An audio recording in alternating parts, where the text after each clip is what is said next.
Hey, what's going on? It's Glendon. We're here, Hustlers Kung Fu, where we teach you how to make money without a job. Now, I have some sad news, and part of my fiduciary duty to teach you certain things is to teach you what goes wrong. While I know everyone else is crying in their milk about the election, life goes on. There's many things that are happening, and this is one of them. Nasty Girl files for bankruptcy. Now, if you've been around for a while, you may have heard me talk about Sophia Amorucio, I believe. And this whole thing is she reportedly is to resign from company. She got booted. She got fired from our company. We'll talk about how that happened and how you can prevent that from happening when you start your company. It was a really good story. She started off on eBay years and years ago and did quite well, right? But some things hit a snag and it's not looking good because they filed for Chapter 11, right? And that has created a big, big problem for them. Let's make sure. Yeah, see, we're doing something new. I've been talking about, I'm a media company, right? And I was like, hey, I'm going to act like a media company. So you're going to see a wide variety of topics and subject matter at Hustlers Kung Fu because I'm taking everything in a different, just a totally different direction. And it's all about business and it's about making money without a job. But there's some things you need to know. Because, I'll just give you a brief overview. On Wednesday, while most of the world was concerned with some much more shocking, impactful news, Los Angeles-based retailer Nasty Girl filed for Chapter 11 protection in the Central District of California. Now, part of the problem is when you're doing business in California, that's very, very expensive. The news comes 10 years after founder and self-described girl boss Sophia Amorucio launched the company, which started as an eBay shop and became one of the fastest growing e-commerce startups around. Heralded as a retail game changer, now Amorucio's rags to riches tale has hit a snag. Okay, I'm going to click on this and let's see where this is. They wrote about it. Part of what's happening here is she took on a lot of debt. This is the big thing. This is the issue. She took on probably a ton of debt and markets are slowing. I mean, it's just really, really interesting. Now, if you are a founder and you start a company, one of the things that you have to do is protect yourself. So we'll go ahead to Jeff Bezos, right? He used to be a Wall Street guy and he was an analyst. So he studied these companies. So he knew how to structure Amazon where you could never fire him because I believe he owns 51 to 52% of the stock. He's never going to let that change because as long as he owns 50% plus, ain't shit you can do with him. I mean, and he's done a good job. So I don't think there's any thing of him being fired on the horizon, but it's just something that, you have to pay attention to in starting your business. Now, let's go back through this. There was a lot of stuff that was talking because, her story, she started on eBay and she did a lot of interviews about how eBay was kind of holding her back, right? And then, she wrote a book. People were like all over it. It was looking good. But see, the thing is, if you're a founder and you start a business and you reach a point where you need help, because I don't know if she was really the CEO or she was a paper puppet, a sock puppet. You never know who was running the company. Maybe she made these decisions where it ran aground. Maybe she did not. I don't know. I am not sure. But I will tell you it's sad, but this is something that you need to know. Now, if you grow your business really, really fast, and here we go, this is what I'm talking about. And this is the reason for the bankruptcy. And I'm going to explain some stuff. Nasty Girl raised a significant amount of money to fuel its rise. 65 million between 2012 and early 2015. It's 2016. So things went pretty bad pretty quickly, and maybe they would have been better off without the $65 million investment.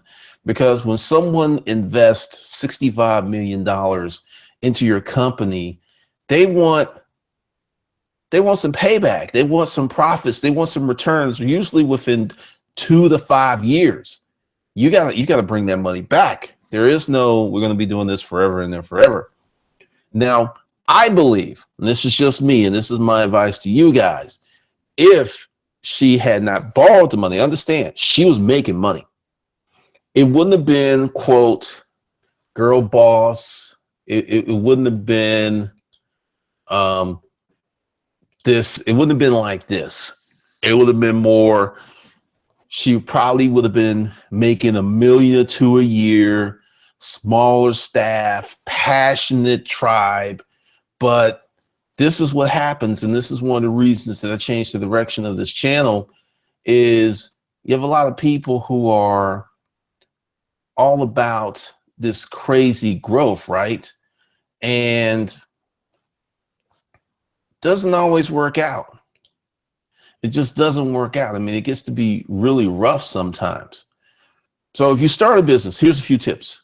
Number one, if you're going to do what they did, you're going to be running a C corporation, and you're going to have the option to issue certain classes of stock.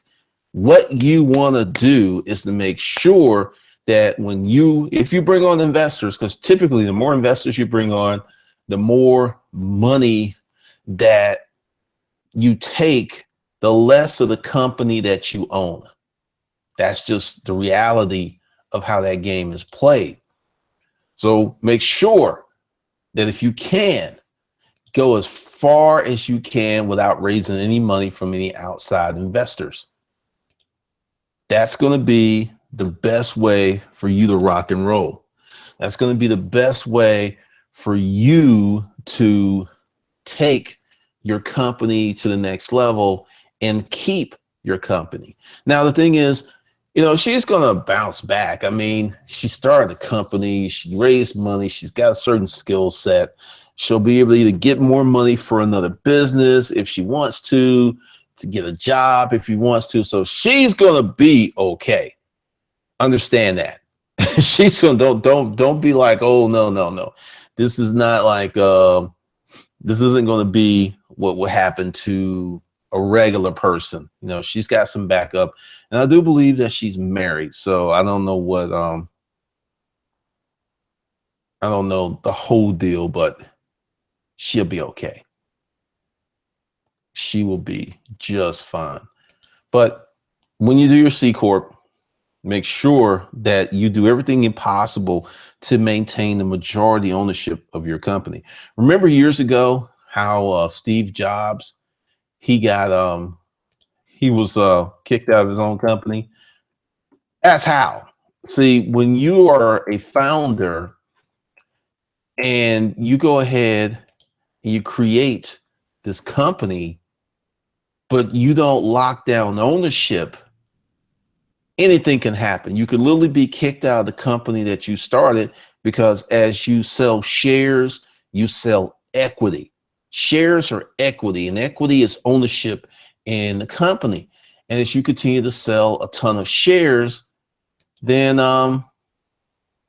that's less of the company that you own.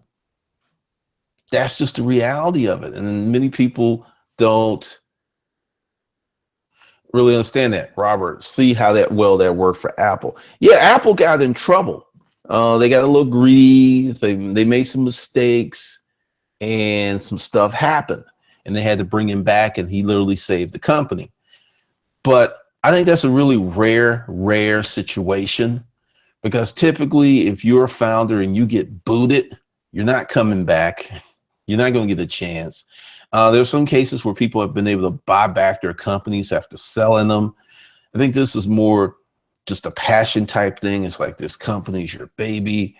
You grew it, you built it into something, and it's pretty funny. I will go ahead and let's see, what is the name of it? Let's see. Hold on a second. Hold on a second. Yogurt company. I'm gonna. This guy did something. Let me find it. That's not right. We need company, not company. Let's see. Here we go. I knew it would be come up. So let's see. This guy went ahead and went public, and he shared the wealth with his employees. So he's created a legal partnership with his employees. And I don't think that he has to worry about them getting rid of him. I don't think so at all. So he's kind of built his own tribe. He's got his own economy. For some of these people, this money was life-changing. Some of the first employees became instant millionaires. And I mean, it's a really good story. Now, going back to this, I mean, it gets to be, where is it? Where is it? Where did I put it? All right, let's go back here. They could come out of it. It could be rebranded as another company, because see, a lot of people are following her. So, and this is kind of common. Fashion's a very hard business. Do you recommend staying away from investors? If you want to have absolute 100% control of your company, you're going to have to stay away from investors. None of my businesses, I brought any investors in. I have had business loans, which is, it's kind of like an investor, but it's not. You still got to pay the money back, or they could take your company. You sign papers for that. But for a lot of the stuff that we're trying to do here, you're going to go from starting this small hustle. You really don't need investors. I mean, really, you think about this, because that's the big thing in this new age where people are going out. They're getting these investors, at one point, literally any kid with a good idea for an app, someone was going to throw $1 or $2 million at him. And the shit wasn't going to work from jump. So you behave much differently when you're spending your own money. Much different. Like, you have kids. Anybody here have kids? Raise your hand. And if you taught your kids about money, if you tell them when you go to the store that you can get this, but you got to spend your own money, frequently they'll put it back. So it gets to be interesting. No, Bezos did something different. This guy actually was a privately held company, and when he went public, he gave them the stock. There was no stock owner. He didn't have any stock. There was no stock ownership program for the yogurt thing. It's completely different. He got rich and made them rich. He didn't like, well, we're going to give you a shot in the company. I mean, what he did was pretty much unprecedented. They always tell us we're part owners, great management strategy. These guys, to me, and like I said, I don't know Amazon's stock structure, but to these guys, they're really owners. They're really owners, because it's real different. Just read up on it. It's a good story, because like I said, and talking about business and putting stuff together, because like I said, we're going back to a lot of stuff. You guys will see a whole bunch of new topics up here. You'll be seeing me do more business profiles like this. And they won't be that long, but it's essentially things that you should not do if you're going to found a company. And I am very much a big believer in organic growth. I know everyone is on hyper growth, grow the company as fast as possible, get this huge capital investment, make this money, retire and go to the beach with some tropical drinks with umbrellas in them. And For some people, that is going to happen. For most people, the path to wealth is going to be fairly long. It will not be a swift ascent to wealth, but you've got your company after 2, 3, 4, years, you're making six figures. You got a pretty damn good life and you're slowly getting richer. I think that's a win. That's just me. I think that's a win. Do you think she was looking for comfort over her hustle burnout? Neither. I think she grew too fast. I think she grew too fast. See, this is the issue right here. Because right here, this is the issue right here. They were fine. Okay, they were making money. She had a huge following. And then when people started throwing money at her, she took the money and now she doesn't have enough growth. Because see, the thing is, companies making money. That's the company's making money. It's not like the company's like stop making money. That's not the issue. They're not making enough money to service the debt. So instead of this being, I don't know what they do per year. Let's just say it's $100 million a year company with the infusion of cash and capital. If she had not taken the money, she might be a 20 or $30 million company per year. I mean, it's just, she would have still been a millionaire. She's still making millions of dollars. She still had a grand life. I just think this climb to creating these super fast hyper businesses leads people to make some bad decisions. Because I think if she had not taken the money, because like I said, I've known about her for a while and I've talked about her, I think they would have been fine. Somebody said, hey, here's 65 million, go crazy. And they took the money and crazy didn't happen. I think that's the problem. I think that's what's really, really has created some issues for them. Anybody got any questions about forming a company? I know there's like a 20, 30-second lag here, but just go ahead and put it up there. And just for those of you who are coming in late, content's going to change like a mofo around here. You're going to see stuff. Now, while people are maybe asking a question, when she came out with this book, it started this movement. Now, I'm going to say something that's going to be very controversial. I believe in positive affirmations of your children. I think you should tell them, you should support them. But I also believe that before you become a boss, you need to do the work of a boss. And in this country, we've got this thing with women where certain titles are given before they're earned. And then if there's, if consequences or something happens, then all of a sudden you're called sexist for saying, I told you so. And, this could be a good thing. I'm just saying, if you're going to be a girl boss, you need to be a boss. Like Sophia was really a boss. She created a company out of nothing. She hired employees. She got it up to 100 million. She's really a boss. But just going around saying you're a boss when you haven't done shit, I think that's not good. Just me. Let's see. What's that? A ship, a boat? That's hilarious. Elder Williams, been growing my real estate company organically. It's less stressful. Because the thing is, when you take other people's money, you're also taking their expectations. That's a big deal. That's just a really, really big deal. So just something you should look at. Danny, what's your opinion of the debt service ratio? Would you say that the money is divided by money out should be at least 1.25? I don't play those Wall Street games. This is my thoughts. If you take out a loan and you're not like doing some kind of cutting edge medical or some technological advancements, you got like a regular company doing regular stuff, you should be able to pay that debt off in a year. Now, your accountant or someone will say no, because of government rules that you get to deduct. Like if you go out and make a capital improvement, you could deduct 20% or maybe 50%. You could deduct 20% for 5 years or maybe 50%. There's all kinds of financial hocus pocus laws and tax implications.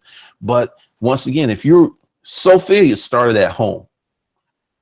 All right. Her business started at home. She was an eBay seller.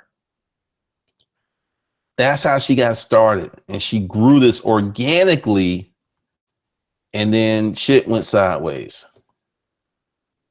Let's see. Let's go here. What do we have here? She's got all kinds of stuff going on.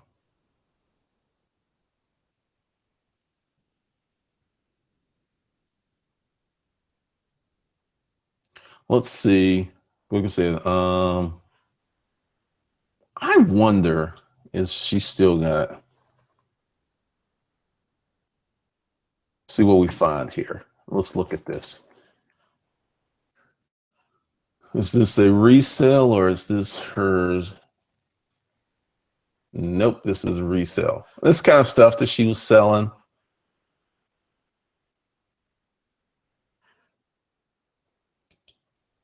Definitely, there's a lot of stuff on here. There's got all kinds of stuff on there. Let's see. Let me come out this way. It's been years since I used to know eBay inside and out. I know nothing now. Nasty Gal, eBay ID.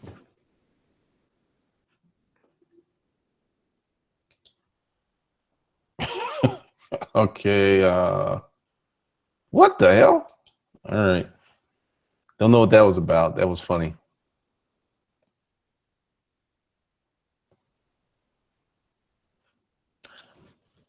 Because like I said, I never looked at her eBay ID. Let's see. 200 employees, not shabby. Like I said, she really was a girl boss. Private company. Yeah, the investors probably forced the issue to liquidate to get as much as their money back as possible. They may get past this. They might.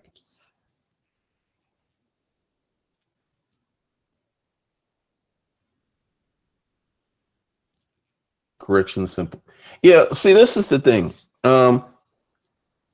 I think it's good to know this stuff, Danny, but if for every dollar that you spend, you get 4 back, you're never going out of business. Just remember that for every dollar that you spend, you get 4 back. Or if you really want to ball out, if you spend $1 and get 10 back, that's how you get rich. You know, there's all this stuff about, you know, what's a good thing, what's a good ratio. The most important thing is, do you make way more money than you spend? That is the most important thing. All this other stuff, it doesn't matter. Because I'm quite sure that some fancy MBA and some accountant sat down with her and it was like, it'll be a good idea to take this 65 million, and look what happened. Miss Bella Soulful. I mean, it's like, this is why I'm doing this. Getting huge infusions of cash can be problematic. I mean, this happens a lot. You know, she's not the first nor will be the last, but she didn't really have to take the money. That was my point. She was already rich. She was already making personal income in the 7 figures. You know, I have no problem with anyone trying to get richer, but the thing is, trying to get richer is going to make her poorer. You know, that's like poorer, like the frogs.